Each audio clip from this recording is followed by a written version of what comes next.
അസ്സലാമു അലൈക്കും വറഹ്മത്തുള്ളാഹി വബറകാതുഹു. ഏറ്റവും പ്രിയപ്പെട്ട എൻ്റെ സഹോദരന്മാരെ, ഏതായാലും നമ്മളൊരിക്കലും സ്വപ്നം കാണാത്ത രൂപത്തിൽ നമ്മുടെ പരിപാടി വളരെയധികം വിജയിച്ചിട്ടുള്ളതാണ്.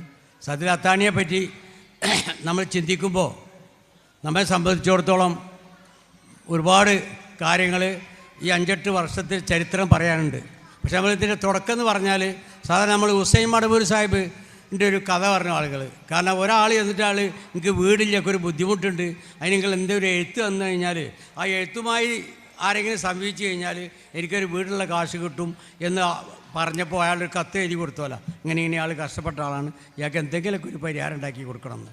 അങ്ങനെ ആ പരിഹാരം ഉണ്ടാക്കി കൊടുക്കുന്നതിന് വേണ്ടി കത്ത് കിട്ടി. ആ കത്തെഴുതി ഇയാൾ ഇങ്ങനെ നടക്കും. അയാൾ 5-6 കൊല്ലം കഴിഞ്ഞിട്ടും പിന്നീട് ഇയാളെ കണ്ടുമുട്ടി. അപ്പോൾ വീട് എന്തായിന്ന് ചോദിച്ചു. വീടൊന്നും ആയിട്ടില്ല. വീടിനെ സംബന്ധിച്ചിടത്തോളം അങ്ങനെ തന്നെ. പക്ഷേ നിങ്ങളാ കത്ത് കാരണം എനിക്ക് 5-6 മാസം 5-6 കൊല്ലം ഞാൻ സുഖമായിട്ട് ഇങ്ങനെ ജീവിച്ച് പോകുന്നുണ്ട്, അതാണ് അവസ്ഥ എന്ന് പറഞ്ഞ്. ഇതേമാതിരി അവസ്ഥയിൽ നിന്ന് നമ്മളെ നാട്ടിൽ നിന്നും ഞങ്ങളെ കൂടെയൊക്കെ ഇന്ത്യ മാലിക്കിൻ്റെ ഒക്കെ കൂടെ ഒന്നിച്ച് സ്കൂളിൽ പഠിച്ചു വളർന്ന ഒരു സഹോദരൻ ഇടയ്ക്കിടയ്ക്ക് നമ്മൾ ദുബൈയിൽ നിന്ന് വന്നാലും റമദാൻ ആയാലൊക്കെ വരും, എന്തെങ്കിലുമൊക്കെ വാങ്ങും പോവും. പക്ഷെ അവന് അന്നോ എന്നും പറച്ചിൽ വീടിൻ്റെ പ്രശ്നം ഭയങ്കര പറച്ചിൽ. അപ്പോൾ നമ്മളൊന്നൊക്കെ ഒരു കല്ലിനോ അല്ലെങ്കിൽ മണ്ണിനോ അല്ലെങ്കിൽ പ്രത്യേക സിമെൻറ്റിനോ കാശ് കൊടുക്കും. പക്ഷെ ഇന്നും ഇവൻ്റെ പരിപാടി ഇതൊക്കെ തന്നെയാണ്. അപ്പോൾ ഞാനും മാലിക് കൂടി ഒരു ദിവസം ഇതേമാതിരി ഇവനിങ്ങനെ വന്ന സമയത്ത് പറഞ്ഞ്, ഏതായാലും മാലിക് സാഹിബ് നമുക്ക് അവൻ്റെ വീടൊന്ന് പോയി നോക്കണം എന്ന് പറഞ്ഞു. അപ്പോൾ ഞാനും മാലിക്കും സാബിക്കുമായിട്ട് സംസാരിച്ചപ്പോൾ ഇൻഷാ അല്ലാഹ് നമുക്ക് എന്തായാലും ഒരു ദിവസം സുബഹി നിസ്കരിച്ചിട്ട് രാവിലെ അവിടെ പോകാനെന്ന് പറഞ്ഞു. അങ്ങനെ പിറ്റേന്ന് ഞങ്ങൾ രാവിലെ സുബഹി നിസ്കരിച്ചിട്ട് നേരെ അവൻ്റെ വീട്ടിൽ കണ്ട് ചെന്ന്. അവൻ്റെ വീട്ടിൽ ചെന്ന സമയത്ത് അവനും ആ കുട്ടികളും കൂടി കിടക്കുന്ന ഒരു രംഗം, ആ ഫോട്ടോ ഇന്നും എൻ്റെ അടുത്തുണ്ട്. മനസ്സിലായില്ല. ആ വീടെന്ന് പറഞ്ഞാൽ നമുക്കൊരിക്കലും സങ്കല്പിക്കാൻ കഴിയാത്ത, നമ്മൾ എന്തെന്നാ പറയുക, ഒരു ഉദാഹരണം പോലും നമുക്ക് പറയാൻ പറ്റാത്ത രൂപത്തിൽ ഒരവസ്ഥയാണ് ആ വീട്ടിൻ്റെ ഉള്ളിൽ.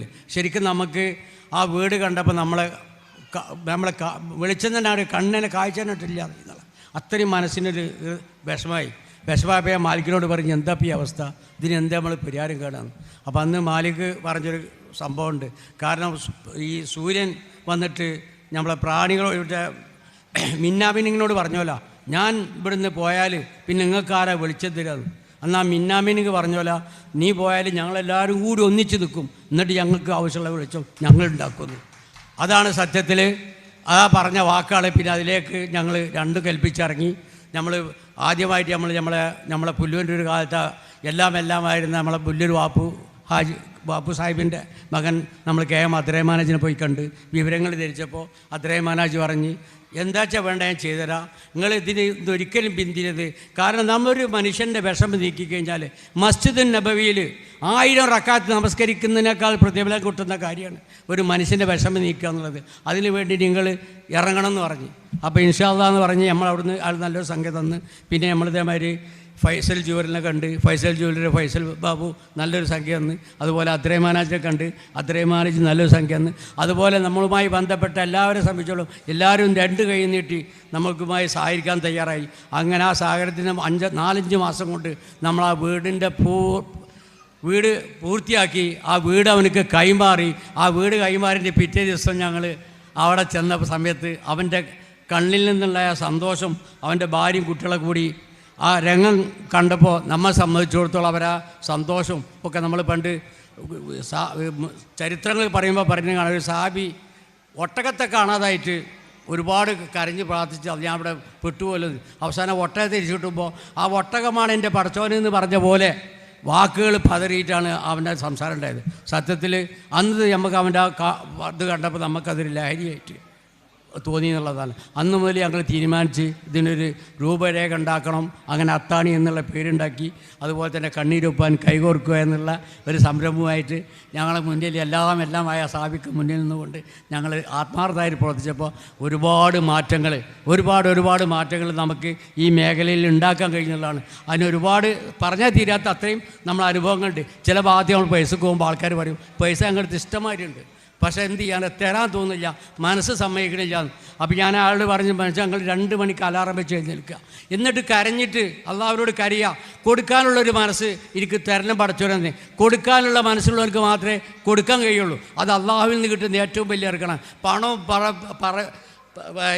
പണവും പദവിയും മറ്റതും മറിച്ചതൊക്കെ എല്ലാവർക്കും കിട്ടും. പക്ഷെ മറ്റുള്ളവർക്ക് സഹായം ചെയ്യാൻ, അവനക്ക് എന്തെങ്കിലും ചെയ്യണമെന്ന് തോന്നാനുള്ളൊരു മനസ്സ് ആർക്കുണ്ടാവുക, അത് അള്ളാഹ് കൊടുക്കുന്ന ദുനിയാവിലെ ഏറ്റവും വലിയ അനുഗ്രഹമാണ് എന്ന് നിങ്ങൾ മനസ്സിലാക്കണമെന്ന് പറഞ്ഞുകൊണ്ട് ഒരുപാട് കാര്യം.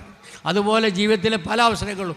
അതുപോലെ വേറൊരു അവസ്ഥമാതിരി ഒരു യൂട്യൂബിലൊരു റിപ്പോർട്ട് വന്നു. നമ്മളപ്പോൾ യൂട്യൂബിലും ഫേസ്ബുക്കിലൊക്കെ വരുന്നിടത്തൊക്കെ പോയിട്ട് കാണുകയും കേൾക്കുകയും അതിനെപ്പറ്റി പഠിക്കുകയും ചെയ്യുന്നുണ്ട്. അതേപോലെ സംഭവത്തിൽ ഒരാൾ പപ്പടം വെക്കുന്ന ഒരു മനുഷ്യൻ പപ്പടം വിറ്റ് നടക്കുന്നതിൻ്റെ ഇടയിൽ കൂടി ഇയാളുടെ ഉമ്മാക്ക് സുഖമില്ലാതായി. അങ്ങനെ ആ ഉമ്മാക്ക് അയാളുടെ ചികിത്സയ്ക്ക് വേണ്ടിയിട്ട് 2 ലക്ഷം റുപ്യ വേണം. അപ്പോൾ അയാൾ അതിനിങ്ങനെ കരുതി ബേജാറൊക്കെ ഒരു യൂട്യൂബർ എന്നിട്ട് ആളോട് ചോദിച്ച്, നിങ്ങൾ ഈ പപ്പടം വിറ്റ് എത്ര കാശ് കിട്ടുമെന്ന്. അപ്പോൾ അയാൾ പറഞ്ഞിരിക്കും, പപ്പടം പറഞ്ഞാൽ കുറച്ച് കാശ് കിട്ടും, അത് എന്നാലും എൻ്റെ ചിലവിലുള്ളൊരു 10, 50, 100, 150 രൂപ ഞാൻ അതുകൊണ്ട് സുഖമായിട്ട് അൽഹംദുലില്ലാഹ് ജീവിച്ചു പോകുന്നുണ്ട്. പിന്നെ ചിലർ 25 റുപ്യേൻ്റെ പപ്പടം വാങ്ങാൻ ചിലപ്പോൾ 50 വരും. അങ്ങനെ കൂടിയായിട്ട് എന്നെ സംബന്ധിച്ചു അൽഹംദുലില്ലാഹ് യാതൊരു കുഴപ്പമില്ല, വളരെ ആദ്യത്തിലാണ് ഞാൻ.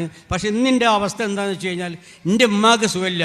അപ്പം ഉമ്മാൻ്റെ ചികിത്സ മാറ്റാൻ എനിക്ക് 2 ലക്ഷം റുപ്യ വേണം. ഈ 2 ലക്ഷം റുപ്യ എന്ന് പറഞ്ഞാൽ എൻ്റെ ജീവിതത്തിൽ ഞാൻ കണ്ടിട്ട് പോലില്ല, കേട്ടിട്ടുമില്ല.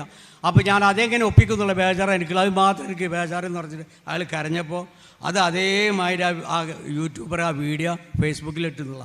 ഫേസ്ബുക്കിലിട്ടപ്പോൾ 24 മണിക്കൂർ കൊണ്ട് ആൾക്ക് 20 ലക്ഷത്തോളം റുപ്യ, പിറ്റേന്ന് 10-30 ലക്ഷം പിന്നെയും വന്ന്.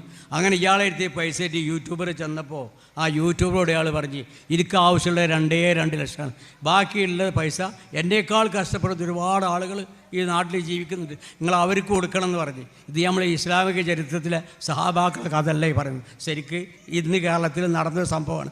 ആ കൊടുന്ന് പറഞ്ഞ മനുഷ്യന്, ആ മനുഷ്യൻ്റെ അവസ്ഥയിലേക്ക് നമ്മൾ ഓരോരുത്തരും എത്തുക എന്നുണ്ടെങ്കിൽ നമ്മുടെ എല്ലാ പ്രശ്നങ്ങൾക്കും, ഈ നാട്ടിലെ പ്രശ്നങ്ങൾക്കും പരിഹാരം ഉണ്ടാക്കാൻ കഴിയുന്ന അതിലേക്ക് നമ്മൾ എത്താൻ ശ്രമിക്കണം. നമ്മളെക്കൊണ്ട് ചെയ്യാൻ കഴിയുന്ന സഹായങ്ങൾ ചെയ്തുകൊണ്ട് നിങ്ങളെല്ലാവരും ഈ സംരംഭത്തിന് എല്ലാവിധ സപ്പോർട്ട് ചെയ്ത് തന്നതുപോലെ തന്നെ ഇനിയും തരണമെന്നും, ഇനി നമുക്ക് ഒരുപാട് മറ്റുള്ള കാര്യങ്ങളിലേക്കൊന്നും ഞാൻ പോകണില്ല. നമ്മൾ ചെയ്ത ഓരോ കാര്യങ്ങളും, നമ്മളൊരു കാര്യത്തെപ്പറ്റി ജനുവിനായിട്ട് ആളുകൾ അറിയുമ്പോൾ 100 വട്ടം സഹായിക്കും. അപ്പോൾ അതിൻ്റെ ഏറ്റവും വലിയ തെളിവെന്ന് ഇപ്പോൾ മേടാപറമ്പില ആ കുട്ടറെ വീടൊക്കെ നമ്മൾ പറയുന്നതിന് മുമ്പ് ആളുകൾ തരാൻ തയ്യാറുണ്ട്.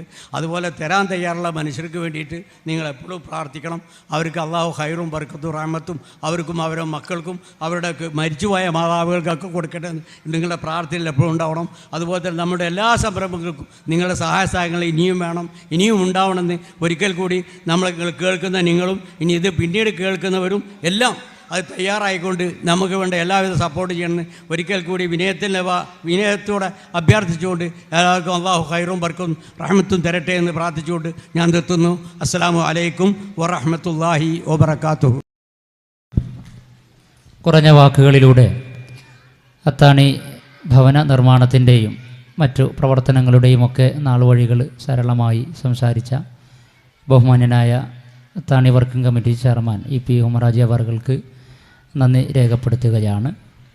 അടുത്ത ഈ വേദിയിൽ ഒരു ഗാനവുമായി റൈഫാന